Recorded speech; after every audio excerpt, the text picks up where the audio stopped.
And we are live streaming now, so whenever you would like to begin, we are all set. Thank you, Eileen. I appreciate that. So we'll go ahead and call our December 3rd Downtown Subcommittee meeting to order. Welcome all. Present this morning will be myself as your chair, Ernesto Olivares, and Councilmember Sawyer. Vice Mayor Fleming cannot join us this morning. And as in past meetings, of course, everything's being done through Zoom, but we try to keep this meeting rather informal, but you will be prompted when it's time for public comment. We'll run a timer for you, but as you know, we want to hear from all of you, so I don't really stick to a lot of the 3-minute time limit. So I think we have a lot to cover today. We're into the holiday season. And then later on in the agenda, we also have a good presentation from Nancy Adams, our transportation planner, who's going to introduce to you an idea for some shared mobility devices that would be hopefully implemented here within the city of Santa Rosa. So with that, we'll go ahead and get into our agenda unless there are any other announcements to be made this morning. John, do you have anything? I do have an announcement, Chair Olivares. Yes. Okay, if I may. Good morning, everyone. And my name is Rafael Rivera with the Economic Development Division here at the city. And on behalf of our Downtown Subcommittee, we would like to offer Chair Olivares a heartfelt thank you for your tenure as a chair of the committee. You have been a true champion in facilitating these meetings along with your other fellow council members. You have been a great listener and have provided some amazing ideas. These past several years have been very challenging times for our city as well as for our downtown, but you have helped keep the torch lit with these meetings. You have demonstrated, along with your 30 plus years of law enforcement experience, plus another 10 in city government, that the work must go on, that improvements are always encouraged, and that creativity always needs to be discovered, and that perseverance always pays off. So thank you on behalf of the Downtown Subcommittee for being a true stewardship, providing the guidance and leadership to our Downtown Subcommittee and helping it thrive. Muchísimas gracias, Concejal Olivares. You're very welcome, Rafael. Thank you very much. I appreciate that. This has been my favorite committee that I've been on with council because it's the core of our community, the downtown. And I also believe that it's one of those committees that truly the ownership is of the downtown community, not the city, because it involves all of you, the downtown and businesses and those who live there. So that's why I've really enjoyed doing this, really working through a partnership. But yeah, I mean, this is, I think it'll be a total of, I'd be probably close to 42 years with the city, but but you're not going to see me go away. I'm sure there's going to be other things that I'll be doing where I'll stay connected with all of you because I will maintain an interest. Rita and I still have a dream of all this stuff going on downtown as far as housing. That would be a great place for us to finally end up in the downtown core. So I look forward to that as well. So thank you for that. And I do want to mention too, as far as the agenda, some of the change, because we've always evolved and changed along the way to make things easier and more manageable for us in having our discussions. And one of the things that Rafael and the team recently did for us is that they've reordered a little bit of the agenda so that we can hear from our associations up front, hear from housing on issues, and then follow that up with public safety. Because oftentimes some issues come up related to public safety, and I want to make sure that things kind of flow along the way there so that they kind of pigtail, I guess, into one another and then follow through with other business. So that you'll see that. Hopefully that will remain, Rafael, as part of your agenda in the order. And also, obviously, always listening to our partners in the downtown to see if there's other improvements that we can make with this committee. Because like I said, it's a great committee, and I hope that it continues on to thrive. So thank you. If I might, Ernesto, before we move on, I also want to offer my thanks. That it really shows how experience, not only in the city, but as an elected, but also as a former employee in a different capacity, especially with public safety, given that how important public safety is in our downtown. Your experience has been really vital, and your willingness to change how this committee functions and allowed it to move forward in a more inclusive way. And I really appreciate that. Your leadership and your manner will be missed. But I'm sure you're looking forward to doing new things on the horizon. But thank you very much. Thank you, John. I appreciate it. Okay, Rafael, we'll kick it off with you and the Railroad Square Association community benefit. Yes, and I'm actually gonna thank you for that, and I'm actually gonna turn it over to Chris Wilson in just a second of the Railroad Square Association. She's the new director. She joined our meeting last month, and she joined the association, I think maybe about 6 weeks ago. And my updates are basically having to do with a lighting project that we have at Depot Park. Apparently some of the lights are somewhat damaged, and we're going to be looking into the possibility of replacing those lights so we can again have more of a festive Railroad Square, very similar to the other side of downtown. And then the project related to the trash cans, those metal containers that we've had there for quite a few years. They need some TLC, and I'm working with maintenance facilities and street maintenance to and the Railroad Square Association to do some pressure washing of those trash cans, as well as replace some of the canisters. And there could potentially be an art-related component to decorate some of those trash cans as well. So I am now going to turn it over to Chris Wilson of the association. And I don't know if she's ready, but she has more updates for the downtown subcommittee. Thank you, Rafael. Great, thank you. Welcome, Chris. Thank you so much. And I really want to acknowledge all the help that Rafael is and all his time and support for the Railroad Square Association. It's very much appreciated. And also I want to just do a quick thank you to Cadence again for supporting us. Able to take some of the swags that she had gotten for her merchants that we had enough to give to our merchants, which was really well received. So we're, really building relationships down there, looking really to get it feeling festive down there. And if we can get lighting on Depot Park and some of the trees, that would really help things down there. The historic walking tour that the first phase of it will be probably up within the next 2 weeks. So you can come wander around and check out the photos and the copy about the history of some of those wonderful buildings down there. And new banners, we've been working on a banner replacement. Again, Rafael, thank you for your help and Eileen's help. Eileen. Oh, you had it correct. It's Eileen. I had it correct. Why did I doubt? To replace our banners down there, and we'll be adding some additional ones that will include by the Vineyard Creek, Hyatt, and Marriott. So just bringing some more color and kind of refreshing down there. On the other side of our work, the homeless encampments have started again, basically under the underpasses on 5th and 6th Street. So, we've been working with the city and working with police to, keep a handle on that. We do have security down at night. We have had some security issues. So we have right now security there during the night, all throughout the night, both patrolling, and we've encouraged them to also be on foot in some of the areas where we've had some problems. And graffiti is, still sort of an elusive problem down there also. So that's kind of it. We formed a new marketing committee that's going to be meeting next week. So we've got a lot of positive things going on, and appreciate being a part of this group. So thank you.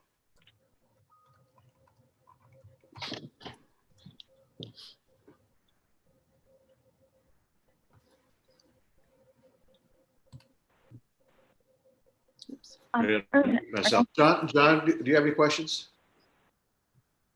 Okay, thank you. Any questions from our attendees this morning? No, there are no hands raised at this time. Wonderful. Thank you. Thank you, Chris. We appreciate that report. Let's move on to downtown. Cadence.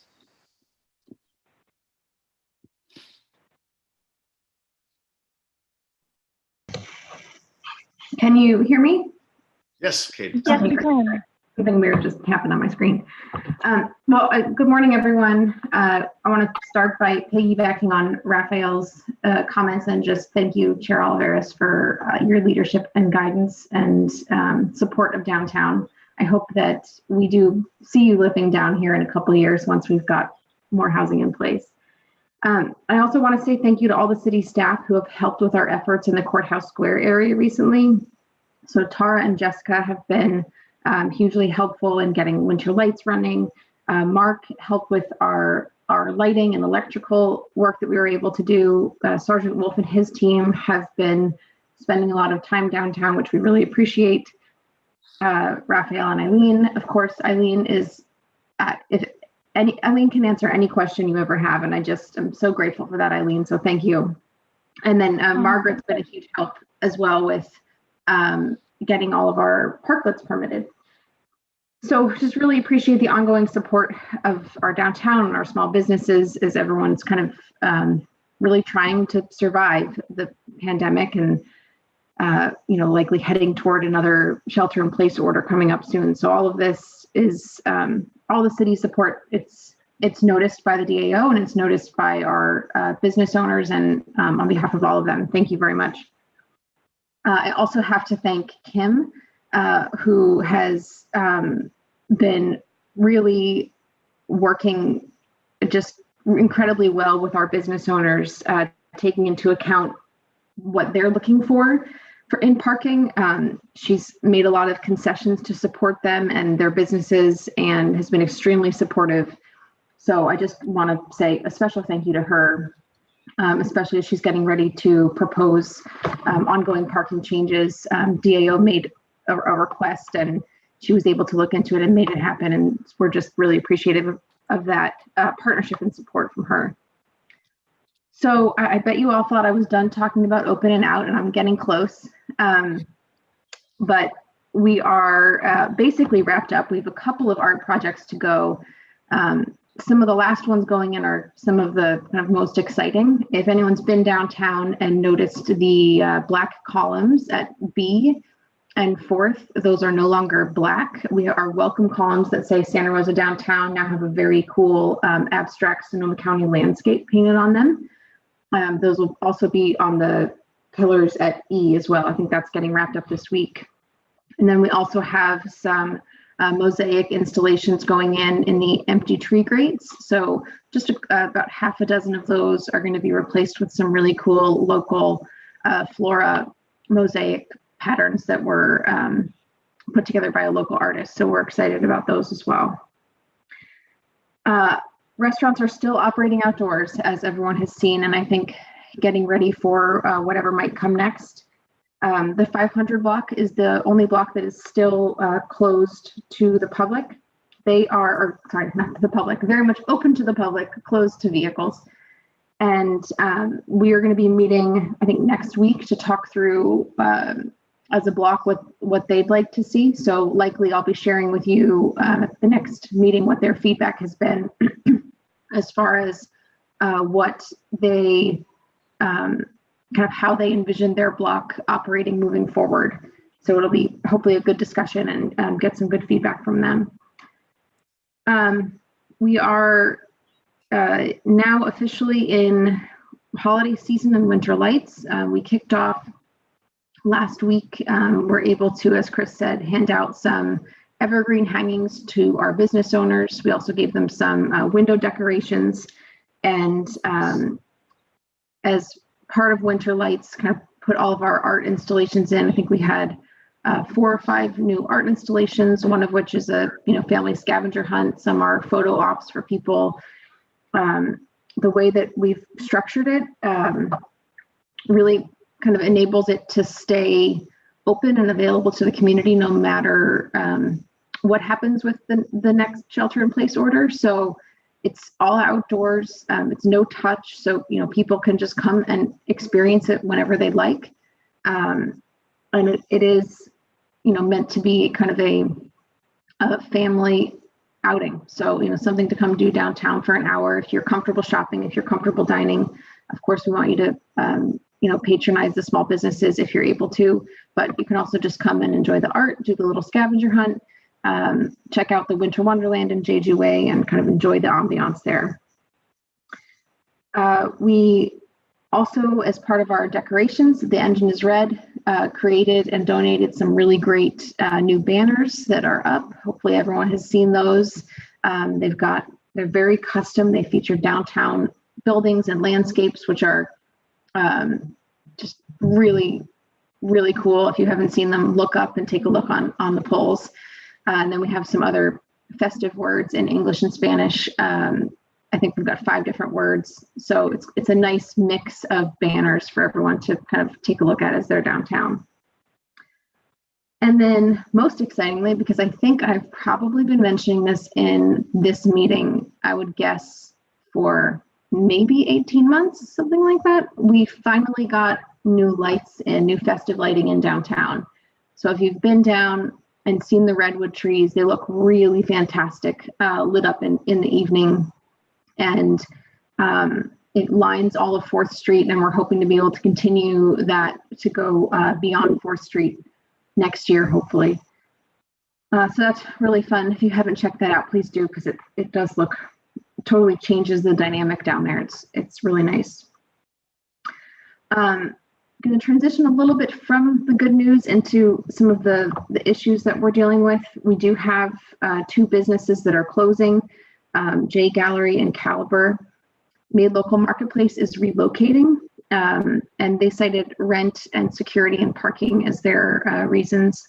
Specifically, they wanted to be somewhere where they could offer free parking and in a location where they would have not have to deal with the challenges presented by the homeless population quite as much. So that remains an ongoing issue for our business owners. We did, though, in a little bit of good news, have a store open last week.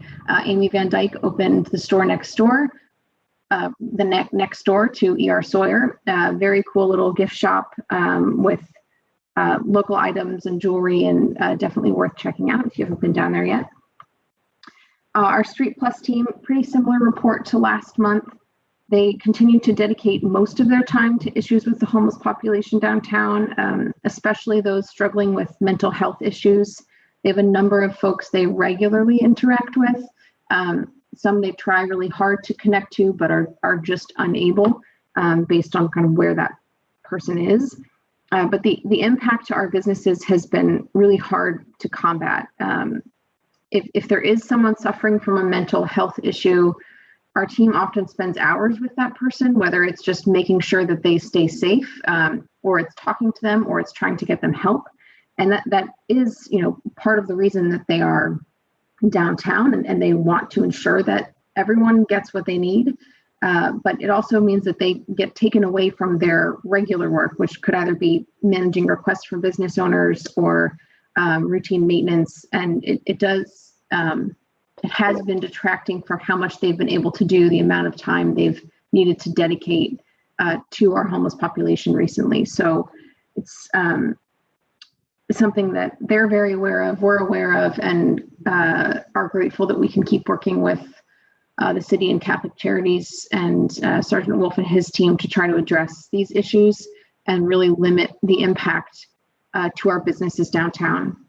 We had a couple issues last weekend on the square when Winter Lights was happening, and we had some craft vendors out as part of Winter Lights, and one of them was, really quite upset about what she saw and the interaction that took place between members of the homeless population, and Street Plus was not able to get there as quickly as we would have liked. So it's hard when you trying to combat the perceptions that people have of downtown, with that type of behavior, and then repeatedly things keep happening that just reinforce those perceptions. So we really want our community to feel safe when they come down, and working with Street Plus to kind of establish the fact that someone is always, no matter what requests come in,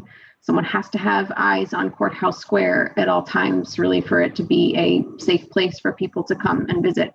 And that's a tough spot that they're in. But we want to make sure that not only are business owners being supported, but our community feels safe coming down, because when they come down, then it does support our businesses. So it's a really tough ongoing challenge, but Sergeant Wolf has been great about responding and asking his team to be present as much as possible. So we're great for that.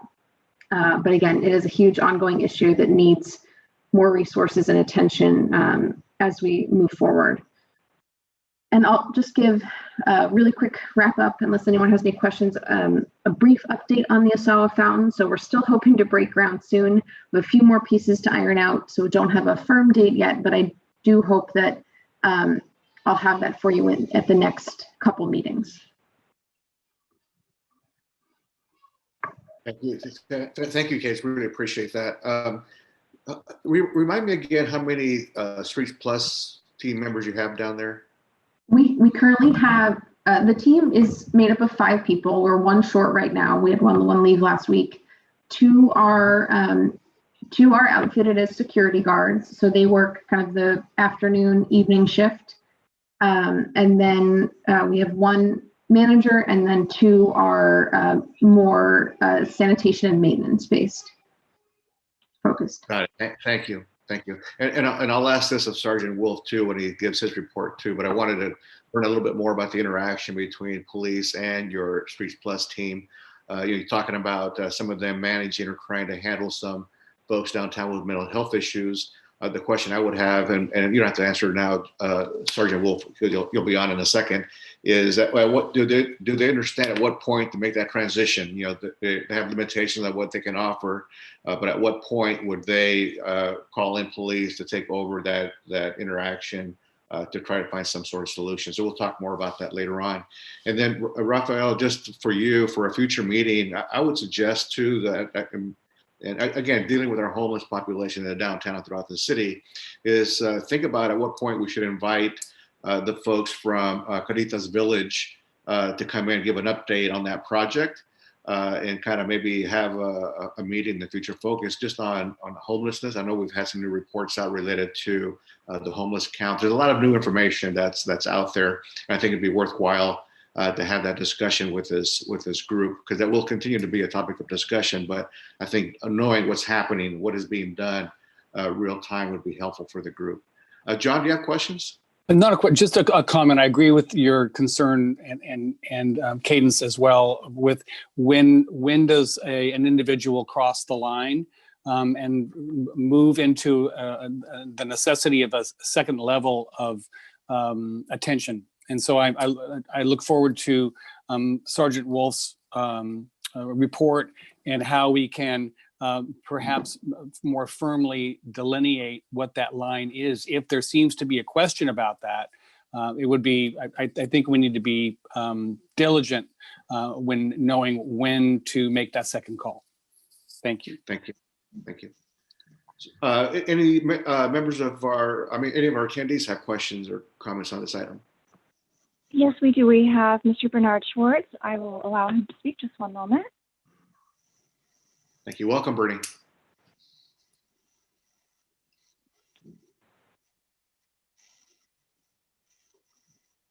Hi there. Hey, Councilmember Oliveris, my thanks from the business community also for all of your years of work, and hopefully you won't be a stranger downtown. No way. Hi, Cadence. I have a question for you. Do you have an update on the installation of the Homeland Security bollards in Courthouse Square? Bernie, are you asking me, Cadence? Well, yes, Cadence, unless anybody else happens to know. And I'm wondering if the installation of the bollards at all is interrupting the installation of the fountain. It should not. We've talked about potentially working together, since we would be, digging up pieces of Courthouse Square for both of those. But I believe the bollard project was delayed slightly. I don't know if I don't have the details on that. I don't know. I don't want to put you on the spot, Tara, but I don't know if Tara might know a little bit more, or if there's someone else on the call who could provide an update on the timing of that. Yes, hi, this is Tara Thompson. I can provide a brief update. I've been involved in some of the planning meetings for that project, and the latest.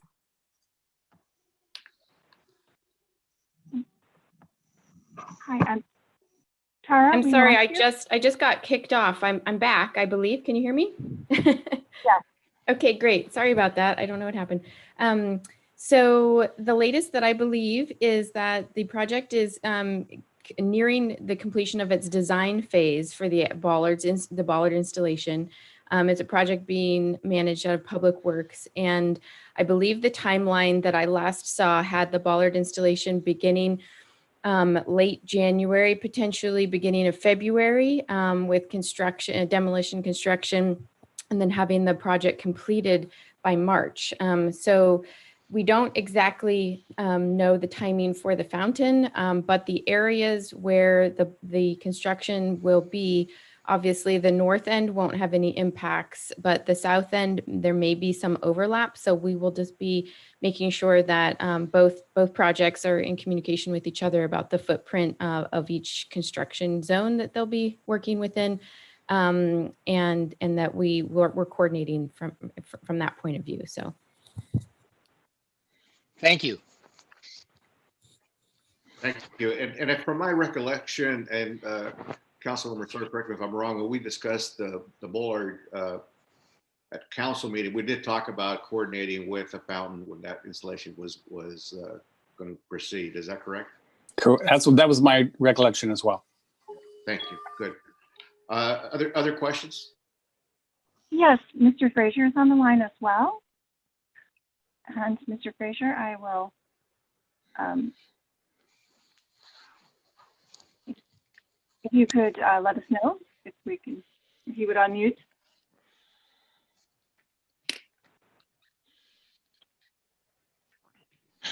Mr. Frazier, are you there?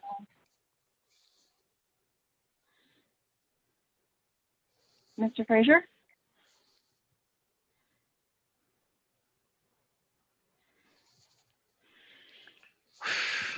We'll go ahead and go on, Madam Host, and if he gets back on, we can have him address this item later on.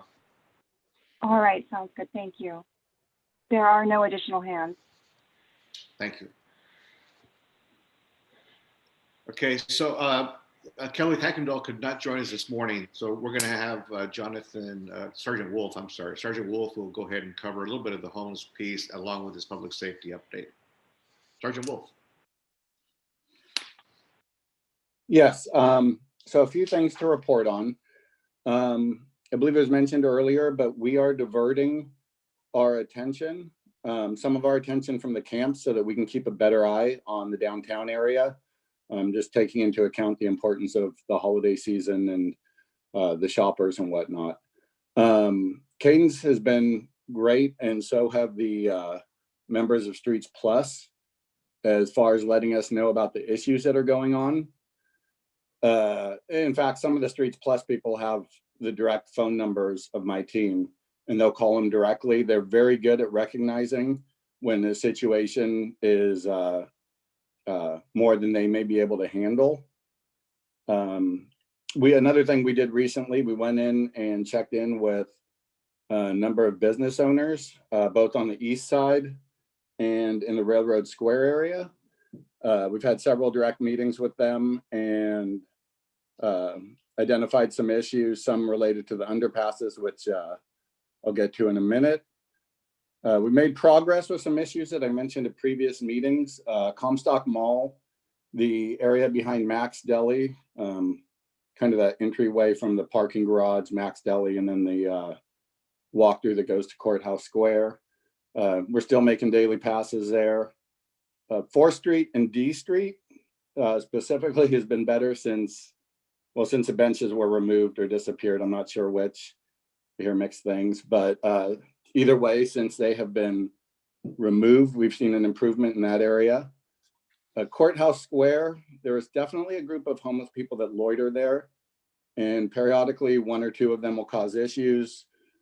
Streets Plus has done, as I said, a really good job, and we have had to get involved at times. We have a handful of individuals who we know very well with mental health concerns. And unfortunately, it's kind of a cycle. We arrest them if they happen to be held, their medications and whatnot get regulated, and then they're released. And then it's a slow or sometimes rapid decline back to the behaviors that were drawing our attention anyhow. Some of these people, it's been kind of an ongoing cycle for years, actually. But we'll keep doing what we can and addressing it as it's a problem. Our biggest areas of concern right now are the underpasses and the Prince Memorial Greenway. And we're getting some complaints now starting up related to the underpasses. I'll summarize it kind of. I can't really give a report on the underpasses right now, simply because we're waiting on a decision from the federal court regarding a plaintiff's motion to modify some things in the injunction. And so I'm waiting till tomorrow to hear back on that, as well as a bed count for us. Despite our best efforts on the Prince Memorial Greenway and really extensive efforts, and by that I mean we've been going out, making multiple arrests, coordinated with city and county cleanup groups, and done this day after day for periods of time off and on. Unfortunately, it's still worse than ever, and the impacts from that are rolling into the Olive Park neighborhood. We will continue giving what attention we can, but unfortunately, I don't think our best efforts will have a significant impact on the Greenway. And then I was just going to touch on the fact that the issues we're having at the underpasses, this population is one that has kind of moved to every large camp we've had. They remain in a larger camp environment no matter what. With COVID, I won't get into the complications because it would be really lengthy, but as far as bed space changing, with having to accommodate social distancing in the shelters and some other factors, we've been limited on bed space, which impacts what we can or can't do. There is a sprung structure being assembled at Sam Jones Hall.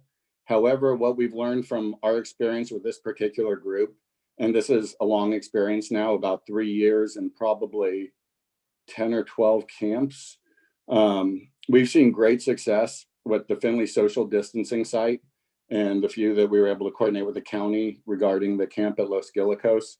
But unfortunately, I believe this population will probably only accept a camp type setting, and that will probably impact the length of time it'll take to deal with the underpasses. And I'll leave it at that. Thank you, Sergeant Wolf. Councilmember Sawyer, any questions? No questions. I feel for your frustration, not only yours, Sergeant Wolf, but those of the merchants and the citizens of Santa Rosa, and you trying to do your job, and the gap in our ability to make inroads into the challenges that not only face this particular population, but how they challenge the rest of our community. And we're not alone, but it doesn't make it feel any better. And I appreciate your efforts. And hopefully there will be some at least partial resolution once the injunction decision is made. Yes, and Sergeant Wolf, thank you for your leadership and kind of collaborating those efforts downtown and making that happen. I know it's a lot of work, but we got to stick to it. And I really appreciate your coordination with the Streets Plus people to help them do their job more effectively as well. So thank you for that. Any questions from our attendees this morning? There are no raised hands at this time. Thank you. And I'll circle back now to Mr. Frazier. If he wants to comment on the prior item, he's welcome to do so now. Mr. Frazier, are you there? Mr. Frazier?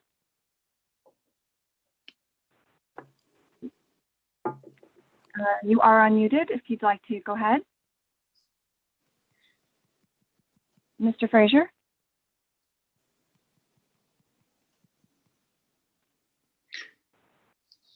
it sounds like Mr. Frazier is having some technical issues this morning, but he did post on our chat room related to access through JJ Way, indicating limited pedestrian access to 4th Street. Talked about some of the restaurants maybe kind of crowding that area. So I don't know if somebody can kind of check that out from staff and or Cadence, see what that looks like. I haven't been there in probably a week and a half, so I can't really speak to that. So we'll have somebody look into that. We have no other questions on this item. So Dean Hamlin, what's going on with our maintenance downtown? Well, first off, I need to congratulate you, sir. You have been an inspiration to those of us from inside the family. And thank you for your time, energy, and efforts. And this comes from somebody who was born and raised here. So thank you so much for everything. Thank you, Dean. Let's see, where do we go? I'd also like to thank Cadence and the Streets Plus team. We've been working closely with them on just some minor issues that don't need to run around and occupy others' time and energy. They've been great, working back and forth, collaborating on these issues. I appreciate that. Like to get back to Railroad Square for a minute. We've been going back and forth about the lights and so forth that are in the square. They are in bad shape. My recommendation on that is that the folks look into trying to figure out a route to put brand new lighting in, and that will also include TPW forces internally for the electrical and all of that good stuff that goes with it. Those lights that are there have been there for a long time, and they've been continually vandalized and so forth. I think it would be a serious waste of resources to try to rediscover those and get them back operational. The liners for the square, I had to order 3 dozen more. They should be showing up literally any day, so that we can get on replacing those liners in and around Railroad Square. And then, of course, like I've mentioned before, we have an inventory we keep here at our warehouse because they're all matching on both sides of the freeway, actually. So that is part of it. I've also directed our staff to schedule in the beginning of washing, sanitizing, cleaning, and repairing those cans in Railroad Square like we had committed to when we met before, as Rafael remembers. So that will be coming up most likely next week. As you could imagine, with the holidays and COVID, we've been playing kind of this juggling game staffing wise. So, but that should be scheduled next week, which gets me rather excited to get that taken care of. And I'd like to throw my 2 cents in about the projects in Courthouse Square. If those 2 projects between the fountain and the new barriers start up, it could be quite a chaotic mess down there. And my suggestion would be is to try to come up with some sort of plan schedule-wise to have one begin before the other so that one can get out in front of the other. So our patrons and citizens can still enjoy the square as much as possible during the construction time. What else do I have to throw in there? We are dealing, like Sergeant Wolf mentioned, we're dealing with Prince Memorial Greenway on a daily basis, trying to keep things clean as much as we can and still live under the injunction rules. Olive Park comes into play with that as well. So that's kind of a challenging time for all of us, of course. I think that's probably about it for me.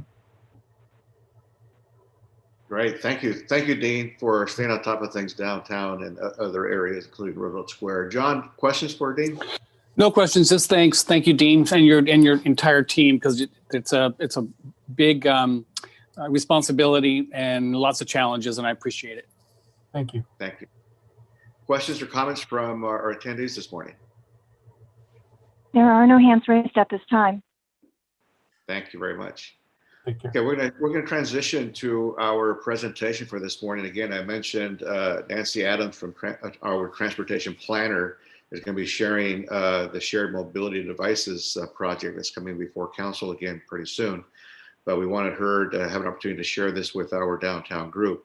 So Nancy, if you're ready, and I think you can be sharing a screen to run us through a PowerPoint presentation as well. I will. Just an audio check. Can everyone hear me? Perfectly. We Thank you. can. Thank you.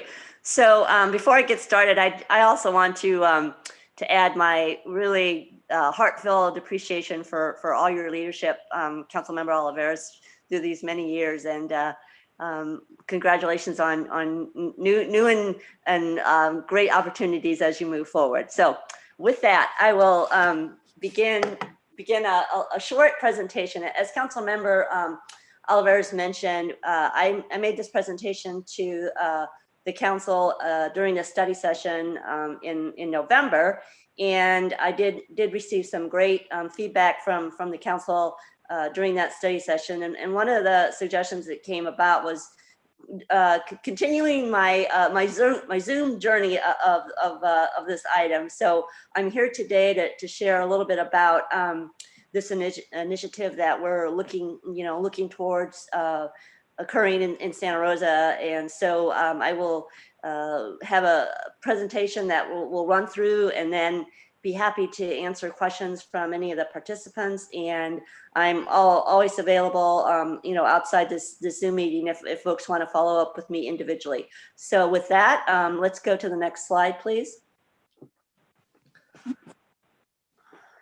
So shared mobility devices. So kind of what that is, it could be scooters, it could be e-bikes, it could be technologies that we're not quite ready yet for in terms of robotics. So the kind of the landscape is ever changing, and we expect to see a lot of variety in how we get around, and witnessed over the last couple of years, many cities in the United States and as well as abroad have experienced these devices coming into their communities. So we are aware of it, and what we're trying to do is figure out how these new devices will fit into the fabric of our communities, and help people, whether they're residents, they're workers, or tourists, get around and give folks other options to be mobile.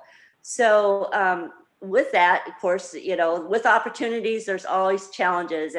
And I think probably one of the greatest challenges is how to make sure that, these devices are used properly within our public right of way, and that, the safety protocol is best addressed within communities. So that's the landscape. And one other item that I wanted the committee and the participants to know about is that the Sonoma County Transportation Authority and the Transportation Authority of Marin, two county-wide funding agencies, they received a grant from the Metropolitan Transportation Commission to actually launch a pilot bike share project. So it's on a different track, but in fact, we just had a call yesterday, and they're still hoping to launch that project come early summer, late spring of 2021. So we're not too far off from getting that launch within Santa Rosa. And for Santa Rosa, they're looking at areas, in the downtown, around the junior college, and then in the Railroad Square, associated with the two smart stations, the downtown station, and then the north station there up by Guerneville Road. So next slide, please. Thank you. So just in terms of policy context, we have our bicycle and pedestrian master plan, which the council approved last year, 2019.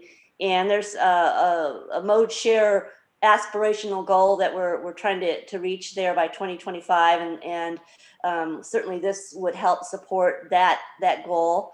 It's also identified in the climate action plan, and as a way to improve our transportation options, then that will help us to, get people out of the signal occupant vehicles, and then also help us to reduce our vehicle miles traveled within Santa Rosa. So next slide, please. Thank you. So at a statewide level, there's actually two two bills, and one actually was enrolled this year. And that I'll go over these very quickly. The first one, AB 1112, essentially that is a bill that tries to give folks the ability to move these devices out of a walkway or a sidewalk. It didn't really make a lot of traction, so it's kind of still in a formative stage. The other one, 1286, that actually got a little bit more momentum, and that really requires these vendors who have these devices to make sure that they have some type of an agreement with a city or a county wherever they deploy these devices. So I will ask for the next slide, please. And just also more regulations, the California Vehicle Code, and I'm not going to get into much detail, but they do have some code that is related to these devices. It has primarily to do with speed and where they can properly be operated.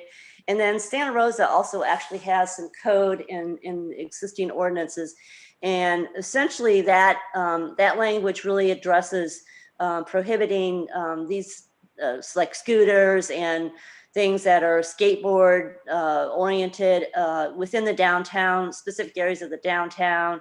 And there are some other areas within the city. And so if the council, eventually we get back to the council and we get the green light, we would certainly have to amend our existing municipal code to address these other shared mobility devices that I'm discussing today. So next slide, please. So yeah, this is just something that actually the California Vehicle Code uses to define bikes, and it's basically based on the types of bikes and whether they're pedal assist or not, and then their rate of speed and where they're permitted. So this is what the California Vehicle Code uses to help prescribe the rules and regulations related to the types of bikes. So next slide, please. Thank you. So I think this was the kind of the framework that we're trying to structure. If we're going to allow these shared mobility devices, primarily scooters and e-bikes into the city, we would need to have some sort of a framework to have some regulation to ensure that we have safety within our right-of-way, that we're having responsible operations, not only of the vendor, but also the people that are using the devices. And, we're again, trying to advance our mobility goals and address climate change, and just, looking at opportunities to improve our sustainable community for Santa Rosa. And then lastly, to help us provide economic development. And I think that's a big important part of the downtown area. We're trying to sustain and robust our community in the downtown area. So next slide, please. So as part of this work, I've been looking at several California cities that actually have developed some ordinances related to shared mobility devices, and I think I looked at about 10 of them. And by the way, if anyone's interested, this is the complete presentation was something part of the council study session, and if anyone wants more details, certainly give me a call. But in the Bay Area, I looked at, for example, Emeryville, Fremont, Mountain View, and Oakland, and Palo Alto, and San Francisco, and San Jose. So I had a handful of cities within the Bay Area, and then went a little bit wider, casted a little wider net. I went to look at Sacramento and San Diego and Santa Barbara and Santa Monica. And those cities all have different ordinances that address the shared mobility devices. And what I found shown on this slide are some of the common elements that the ordinances in these communities included. excuse me, they all included a regulatory framework and a permit system, right? With a fee schedule and a cost recovery that would help, the city really, make sure that that the vendors are operating properly, and that also helps the cities recover their costs, right? To staff and support, these devices coming into their community. And then they also required the operators to hold insurance and indemnify the city. The ordinances described the type of enforcement, and it established the administrative regulations that would govern their operations.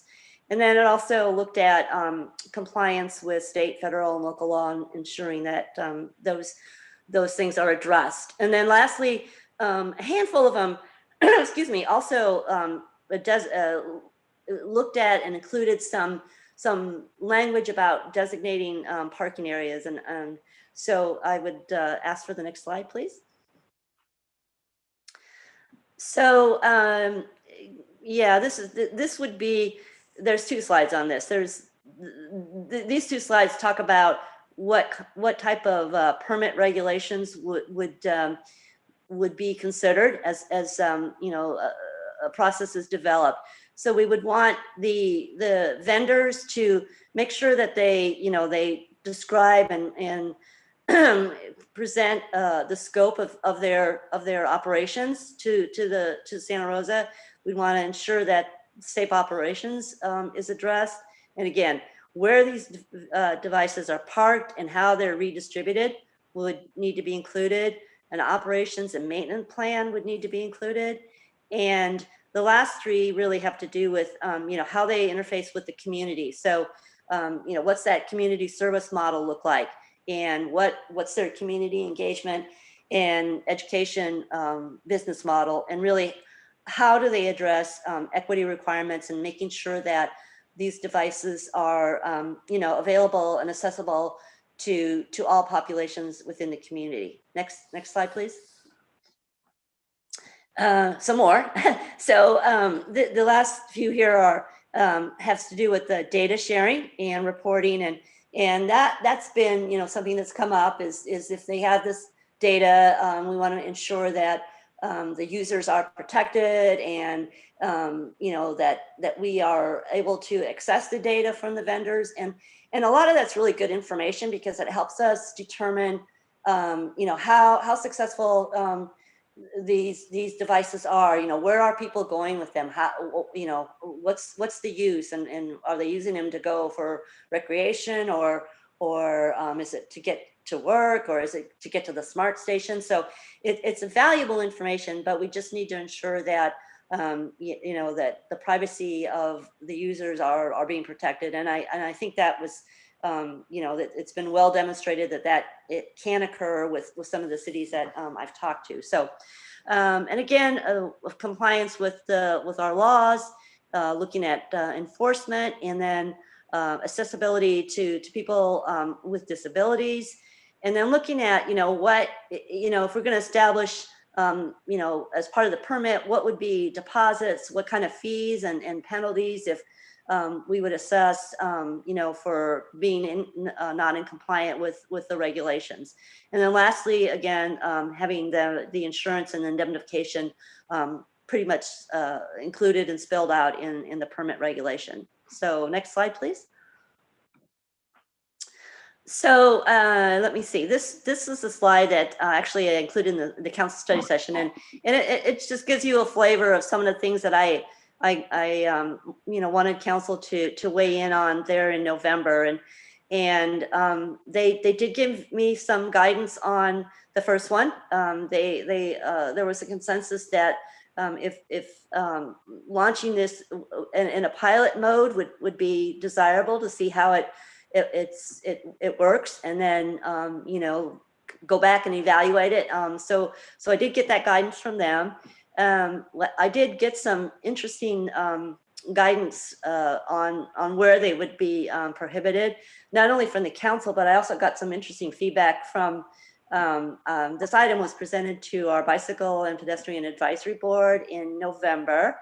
And it was also actually October, and it was also presented to our Community Action Board, CAB, as well. And I got some really good ideas about from them about maybe we would want to look at areas that are really highly pedestrian focused, and kind of ask about whether or not that would be a good place to have these devices. So for example, 4th Street, that came up with the CAB group, and then the bike and ped board, we're kind of looking at it in the similar vein as around schools and areas, again, where there's a lot of high pedestrian activity. The Wednesday night market came up. So just, some really good thoughts on where we might want to consider some, prohibitions for the devices. And then the right away and curb space management, that's also something that, where do we want to really keep these devices, and there are different technologies. We can use technologies by geofencing, and these are the things that the vendor has some tools in their toolbox to help regulate, the right of way and curb space management. And then just making sure that we are flexible to look at know that this technology is going to be changing. I mean, they're already, I'm seeing they're like little cars that are self-driving cars, and they actually, the industries are building these to actually deliver goods. So, it's not only moving people, but it's also really, migrating into actually moving and looking at e-commerce and e-delivery of services or of goods to restaurants or to small businesses. So, keeping that open mind that other things are on the horizon.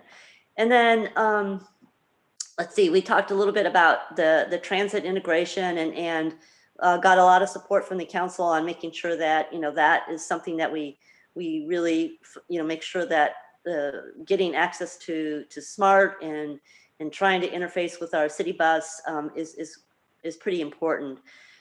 So next slide, please. So I had an ambitious slide when I went to the council. I was thinking that we'd get back to them with introducing an ordinance, early in 2021. But I think this is going to be an iterative process, and I think that's totally a good mindset to be in. This is new for the city, and so I think we need to really do and give a lot of diligence to the process to walk through this journey. So I moved that out a little bit more, and hoping that we could get to council with and we may come back to council in the interim with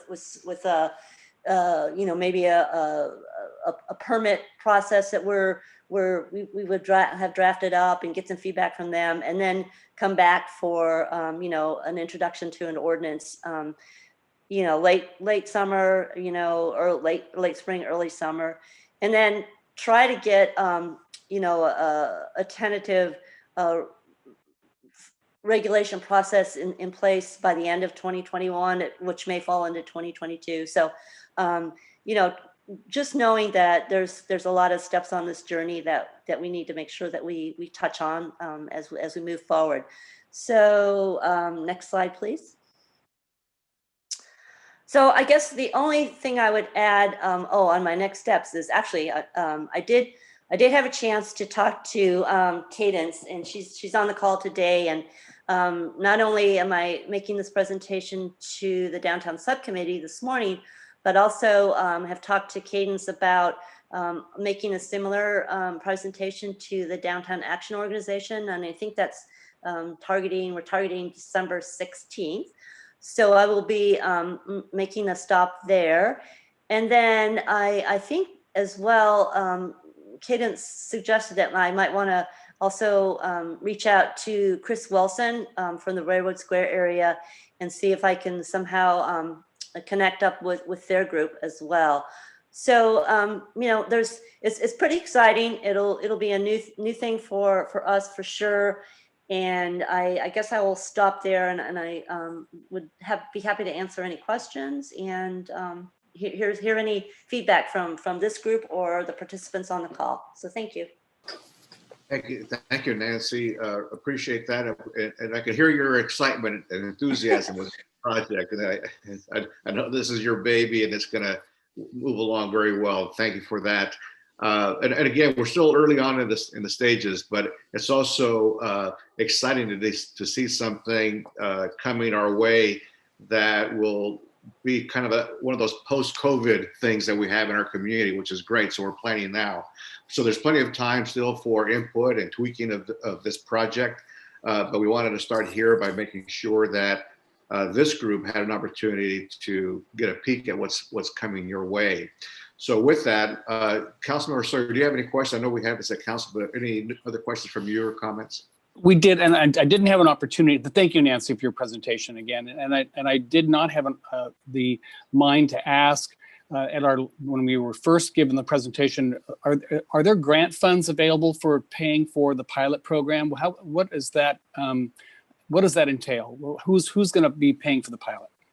Yeah, and I think, I appreciate that question. So I think the vision would be whatever we set up, we're gonna, it would be a cost recovery. So, as part of the permit, we would establish, some permit for these vendors to operate in the city, and we get, it's gonna be on them to set this up, and then for us to administer it and support it for city staff. I think we're trying to, and a lot of San Jose, they've done a great job. In fact, they actually set their system up, and they actually hired a planner to, that was covered in their fee structure. So I think, John, the intent is to, that this is on them as a vendor, but then our permit system will establish a cost recovery to support this initiative within the city. So, and by the way, I've already had at least three vendors who, in fact, we just set up a call with the three of them so there is interest out there. So anyway, hopefully that answers the question. It does. Thank you, Nancy. Yep. Thank you. Questions or comments from our attendees this morning? I don't see any hands raised at this time. However, Mr. Frazier did want to speak. I'm going to go ahead and see if we can get him connected. Third time's a charm. Mr. Frazier. Eric?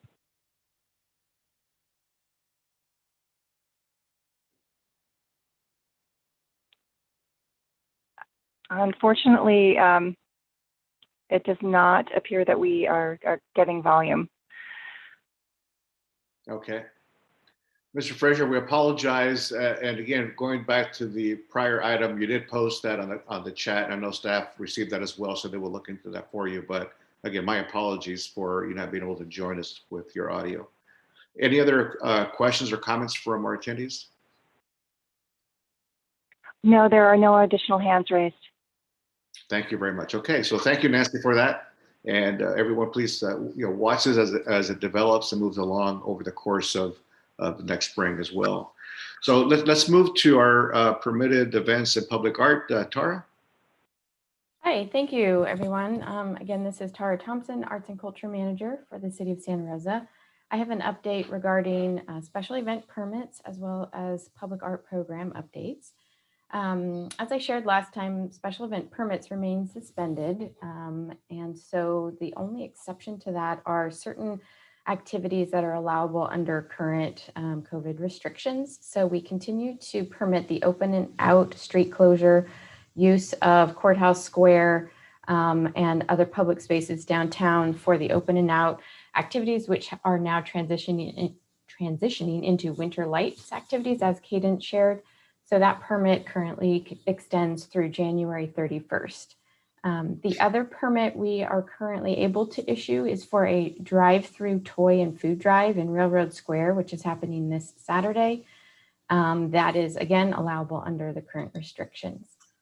Other than that, we kind of don't have an estimated timeline on when we can start reviewing special event permit applications. There's several events that have already submitted their applications for 2021 events. And our message out to them has consistently been, we will be able to review this when we are able to consider permitting large gatherings again. And so it's kind of a unknown timeline, but we continue to monitor that, and I'll continue to share as conditions change. For the public art program, last time I shared that we were getting closer to announcing the final artist for the Imagine Art in Old Courthouse Square project. I still can't make that announcement today. In fact, the selection panel is having their final meeting to make a final decision right after this meeting. And so that recommendation will go to the Art and Public Places as soon as possible, but we will probably not make the deadlines for our regular scheduled meeting on Monday, December 7th. So for anyone interested, stay tuned for an agenda announcement for a special meeting for the APPC group, probably a little bit later in December, to hear that item recommendation. The other things the public art program has been working on that I haven't shared much on, and I hope to more in the future. Since last February, we've been working on a public art program strategic plan for the program and for the Art and Public Places Committee. And so we are getting to a draft phase of that, where hopefully by early next year, we will have a plan to be approved and adopted by the Art and Public Places Committee, and that we will also be sharing with the council. And then a new project, which was initially slated to start many months ago, if not potentially a year ago, is a small installation on the exterior of the 5th Street parking garage. So we'll be working with our parking division with Kim Nadeau on that project. We also continue to do ongoing maintenance on several items in our collection. The latest one was Tuberosity, which is a yellow tube-like sculpture in Olive Park, was recently repainted and looks great. That's all I have for today, but I'm happy to answer any questions. Thank you, Tara. Councilmember Sawyer? No questions? Thank you.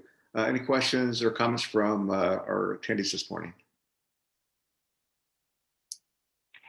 No, we have no raised hands at this time. Thank you.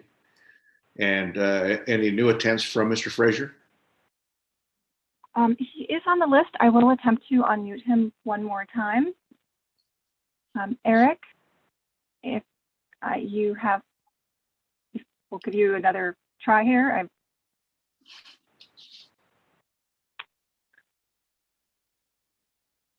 Unfortunately, it does not appear to be working. Okay, thank you very much. We'll move on to item 4.8, Kim, parking program. Good morning. I am really excited to tell you that we've issued the notice to proceed for the garage repair work that will be happening in 4 garages. The 3rd Street garage is not part of that, but the rest of the garages will be having repairs, crack sealing, keeping water out of the facilities. But one of the things I'm most excited about that project is that we will be painting the stairwells in the 5th Street garage, which really need it. So I think that's going to be a major improvement to the aesthetics for that facility. The work will take several months, but it's not going to impact use of the garages. So everybody will still be able to park in the facilities. I wanted to give you an update on the impacts from COVID on the parking program. This would be for the period of July through October of 2020. We are seeing transactions are down by about 50%. Our permits are down by about 30%. Our revenue is down by 50%. So we are seeing a pretty significant impact to the program, unfortunately. Our reserves as of July 1 were at 8 million, and we're anticipating a hit to our reserves of about 1.5 million at this point from for this fiscal year. So it's of concern, and we're certainly hoping that 2021 is going to start to see some lifting of the shelter in place, and that we'll start to see some return to normal business activity. Having said all that, we are proposing to extend the reductions that we have made for parking fees. The council approved those in June and were effective July 1st through December 31st. And we are going back to council on December 15th, recommending that we extend the bulk of those fee waivers. So what we're proposing is, and this is with input from the DAO and the chamber, having heard what merchants' interests were, we're proposing to continue to have the garages free Monday through Friday after 5 o'clock to 6 a.m. We're continuing the recommendation to have the garages free on weekends, continuing the first hour free at all of the garages, would continue with the promotion we're doing on the mobile app. So users can get one free mobile parking session for the value up to $3.15. And continuing the waiver of the meter reservation fees for the temporary parklets. So all of that is in place now, and we would extend. The one change is that we had also reduced the value zone to 75 cents an hour. And we would be lifting that back to $1 an hour. And that was with input from the DAO and the chamber. I had recommended initially that we would eliminate the first hour free in 3 of the garages. The input from merchants was that they would rather keep that first hour free in the garages and raise the value zone rate. So that's what I'm recommending. And again, hoping that 2021 starts to look better in terms of the long-term sustainability of the parking fund. We've got over $20 million in projects for the next 10 years. So as we're watching our reserves drop, it's of concern that we really need to find a way to get the program back into a sustainable place. We are really hoping for the best, as I'm sure everybody else out there is too. So that's all I've got. I'm happy to answer any questions. Thank you, Kim. Councilmember Sawyer, questions? No question, just a comment. Thank you, Kim. This is what reserves are for sometimes. And although it'd be great to be able to use the vast majority of them for maintenance on operation and repairs, sometimes the reserves get retargeted. And I'm just glad that the department was managed in such a way that the reserves were able to be built up.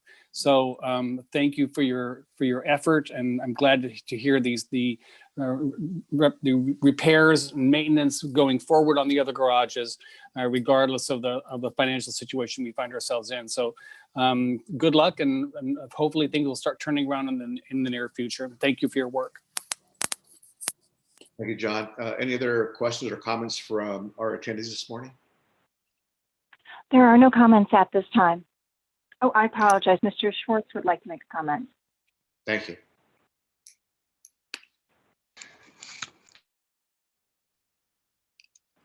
Bernie, you there? Mr. Schwartz?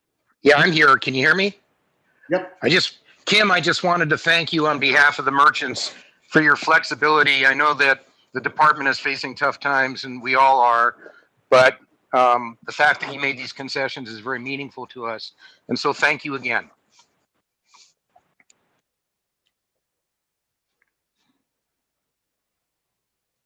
Any other questions? We have no additional hands raised at this time.